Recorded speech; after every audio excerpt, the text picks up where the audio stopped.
اعوذ باللہ من الشیطان الرجیم بسم اللہ الرحمن الرحیم۔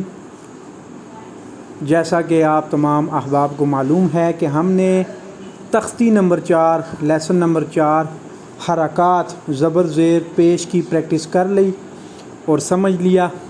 اب ہم تختی نمبر 5 2 زبر 2 زیر 2 پیش کی تختی کو پڑھیں گے، اس کی پریکٹس کریں گے۔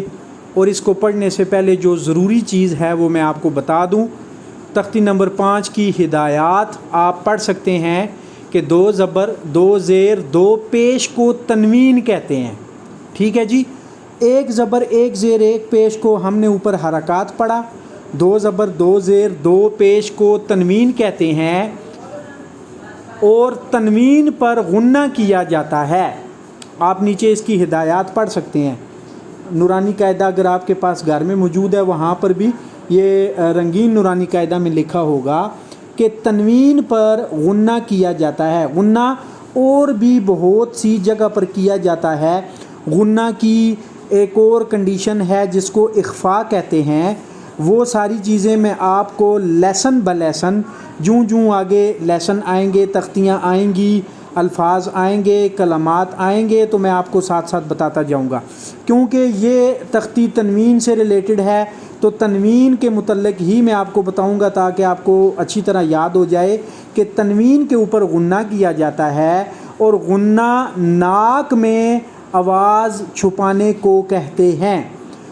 نون کی آواز کو، ناک میں نون کی آواز کو چھپانے کو غنہ کہتے ہیں، جس کی مقدار 1 الف کے برابر لمبا کر کے پڑھی جاتی ہے، 1 الف کے برابر لمبا کر کے کیا جاتا ہے۔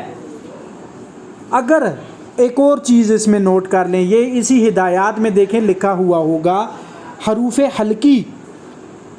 لیسن نمبر 1 میں جو نیچے نوٹ میں حروف قلقلہ، حروف حلقی، حروف یرملون، یہ جو حروف لکھے ہوئے میں نے آپ کو بولا تھا کہ ان کو یاد کر لیں زبانی، ان کے کچھ مقاصد ہیں۔ تو حروف حلقی کے جو مقصد ہے وہ یہ ہے کہ تنوین کے بعد اور نون ساکن کے بعد، نون ساکن کی باری بعد میں آئے گی، ابھی ہم تنوین کا سبق پڑھ رہے ہیں۔ 2 زبر 2 زیر 2 پیش کے بعد قرآن پاک میں حروف حلقی میں سے اگر کوئی لفظ آ گیا تو پھر غنہ نہیں ہوگا، ادروائز ان 6 حروف حلقی کو چھوڑ کر کوئی بھی لفظ آ جائے تو وہاں ہم 2 زبر 2 زیر 2 پیش پر بعض اوقات غنہ کریں گے، بعض اوقات اخفاء کریں گے۔ اخفاء بھی غنہ کی ایک کنڈیشن ہے جس کو تھوڑا سا نرمی کے ساتھ کیا جاتا ہے اور غنہ کو تھوڑا سا اخفاء کی بدولت سختی کے ساتھ ادا کیا جاتا ہے، نون کی آواز کو ناک میں رکھ کے۔ اب ہم بسم اللہ پڑھ کر اس تختی کی پریکٹس شروع کرتا ہوں میں اگلے کلپ میں۔